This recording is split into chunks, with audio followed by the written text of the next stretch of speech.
자, 오늘은 우리 여러분들 지금 글로벌 빌리지에 수업 중인데 선생님이 요 밖에서 거꾸로 수업을 만들고 있습니다. 이 야외에서 또 거꾸로 수업을 만드니까 좀 나름 좀 독특한 느낌이 드네요.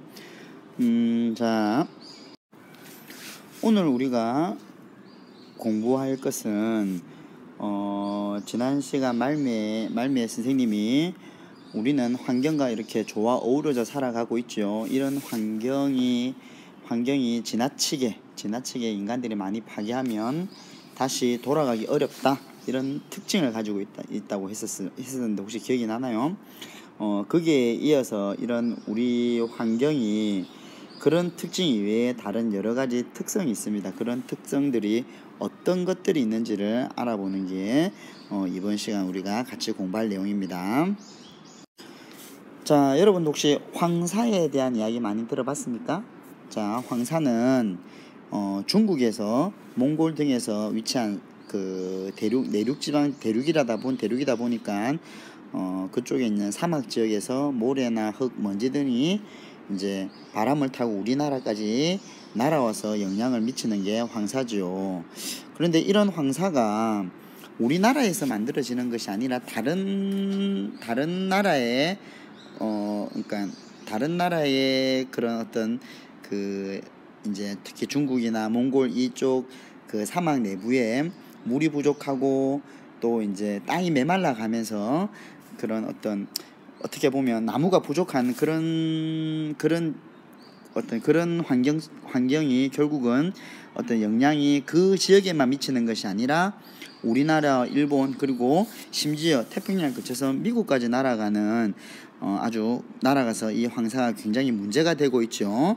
그래서 이런 어떤 환경의 문제가 그 나라의 문제가 아니라 지구 전체의 문제가 된다. 결국 환경은 아주 넓은 범위에서 영향을 미치게 된다라는 사실을 여러분들 인식을 해야 됩니다. 그래서 때문에 우리가 만약에 그런 황사를 막기 위해서 우리나라에서 황사를 막기 위한 노력이 결코 근본적인 원인이 안 된다는 거죠. 그래서 어떤 중국이나 몽골에 우리나라 사람들이 막 가서 나무를 심을 수 있는 돈을 준다거나 혹은 나무를 심을 수 있게끔 우리가 도와주는 이제 그런 일들을 했을 때 오히려 황사를 막을 수 있는 근본적인 대책이 된다라는 사실을 여러분들 한번 알아둘 필요가 있겠습니다. 또 환경에 관한 또 이야기를 한번 우리와 가까운 지역에 있는 울산광역시에 대한 이야기, 광역시의 태화강의 이야기를 한번 해볼까 합니다. 우리나라에서 공업도시로 가장 유명한 지역 중에 하나가 바로 울산입니다. 그래서 이 울산에서 처음에 여러 석유화학공업이 들어오면서 자연스럽게 그 어떤 울산 지역의 환경이 굉장히 파괴가 되었습니다. 특히 울산광역시를 이렇게 가운데를 흐르고 있는 태화강 같은 경우에 그런 주변의 여러 그런 공업단지에 의해서 오염이 아주 심각했었어요. 그래서 어떻게 보면 이제 그 태화강이 죽은 거죠. 그런데 오늘날 이제 사람들의 환경에 대한 인식이 높아지면서 뭐 어떤 친환경에 대한 관심이 높아지면서 사람들이 그런 태화강을 이제 되살리는 노력을 합니다. 이런 노력에 뭐 하루 이틀에서 되는 것이 아니라 무려 40년 동안 계속 꾸준히 조금씩 뭐 하수 처리장을 만든다거나 또 그런 쌓여있는 오염 물질을 걷어낸다거나 그런 노력으로 해서 강을 깨끗하게 만들게 되는 거죠. 그 노력의 결과 오늘날 이제 최근에는 어떤 이 태화강에 이제 수질이 좋아지다 보니까 연어라든가 까마귀, 수달 등이 태화강으로 돌아오기 시작했고, 또 심지어 태화강에서 40년 전 사라졌던 제첩이라든가 그 다음에 이런 바지락 등이 자라고 있는 이런 것들이 어떤 우리 태화강이 다시 살아났다는 사실을 우리는 알 수 있겠습니다. 이렇게 우리가 환경을 오염시키는 기간은 굉장히 짧아요. 인간이 환경을 파괴하는 기간은 굉장히 짧지만 다시 그 파괴된 환경을 처음으로 되돌리는 데는 굉장히 오랜 시간이 걸린다는 사실을 우리는 알아야 되는 거죠. 지금 그 태화강에서 이 40년 만에 제철이 잡히고 바지락이 잡혔지만 아직 그 옛날 좋은 환경에 태화강 처음의 모습은 분명히 아직까지는 아닐 겁니다. 더 많은 시간을 들여야만 태화강이 다시 살아날 수 있겠죠. 자, 이런 주변에 얘는 멀리 있는 태화강뿐만 아니라 가까운 부산에도 이와 비슷한 예가 있습니다. 자, 여러분들 오늘 이 수업을 들으면 조사할 내용이 그 앞에 그 지구 이렇게 환경이 아주 넓게 영향을 미치는 그런 사례와 그 다음에 이런 태화강처럼 인간들이 다시 아주 노력에 의해서 환경을 되살리는 사례를 한번 조사해 보는 게 여러분 오늘의 과제가 되겠습니다.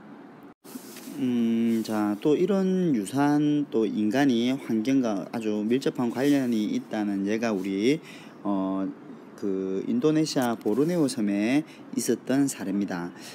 자, 여기 어떤 일이 있었냐면 1955년도에 인도네시아 보르네오 섬에 말라리아를 일으키는 말라리아 모기가 많았답니다. 그래서 모기를 없애기 위해서 살충제를 뿌렸는데 그 살충제를 뿌리니까 모기는 죽었어요. 모기는 죽은데 문제가 뭐냐면 그 살충제의 모기보다 이렇게 몸집이 큰 바퀴벌레는 이제 살충제를 흡수만 하고 죽지는 않았고, 또 그 바퀴벌레를 먹고 사는 오히려 도마뱀이 그런 바퀴벌레가 흡수되어 있는 살충제가 계속 쌓여서 뭐 운동신경에 장애를 갖춰가지고 잘 못 움직이니까 고양이들이 그 도마뱀을 잡아먹고, 그 도마뱀이 근데 그 도마뱀을 잡아먹은 고양이가 역시 또 살충제에 중독이 되는 거죠.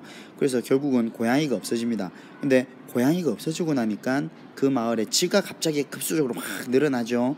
그래서 말라리아보다 더 무서운 전염병이 돌기 시작해서 인간들이 이런 어떤 자연에 간섭을 했을 때 그 영향이 결국 다시 인간에게 돌아온다는 사실이죠. 이제 이랬을 때 이 문제를 어떻게 해결했느냐, 그래서 다시 고양이 수를 늘렸다는 겁니다. 그래서 영국 공군의 도움을 받아서 고양이를 낙하산으로 매달아서 이제 땅에 떨어뜨려서 이제 쥐들이 급격히 늘어나는 것을 막아서 결국은 어떤 전염병을 줄이는 그런 사례가 있었습니다. 자, 어쨌든 여러분 여기서 우리가 알 수 있는 사실은 우리 인간이 환경에 어떤 영향을 미치게 되면 그런 환경은 다시 인간에게 영향을 준다라는 겁니다. 그래서 환경과 우리 있던 인간의 삶이 뭐 일방적이지 않고 서로 주고받는 어떤 영향이 있다는 사실을 여러분 잘 알았으면 좋겠습니다. 자, 오늘 여러분들 숙제는 두 가지 사례 조사 자, 하나는 이런 어떤 환경이 우리 전 지구 전체에 영향을 미치는 환경들이 어떤 것들이 있는지를 한번 여러분들 찾아보세요. 굉장히 많습니다. 요즘 여러분들 많이 듣는 말들이 있을 거예요. 황사라든가 그 다음에 뭐 지구 온난화라든가 이런 것들이 있을 겁니다.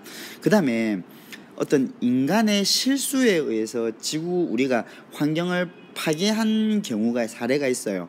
그래 이제 파괴를 하고 그 파괴된 것을 다시 사람들이 또 아주 가만히 그러니까 자연이 정화를 할 수 있을 이상의 문제를 어떤 자연에 피해를 줘서 자연이 스스로 정화하지 못할 때 사람들이 도움을 줘서 어떤 자연 환경을 같이 정화시켰던 사례가 있습니다.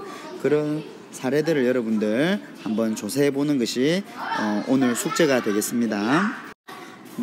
너무 어렵게 생각하지 말고 여러분들 아마 신문이라든가 예전에 우리나라의 뭐 환경 오염이 되었던 사례들, 그리고 그게 극복했던 사례들 한번 찾아보면 많은 예가 있을 겁니다. 몇 년 전에 우리 서해안에서 어떤 유조소 침몰 사건 뭐 이런 것들도 한번 찾아서 조사해 보면 여러분에게 많은 도움이 될 겁니다.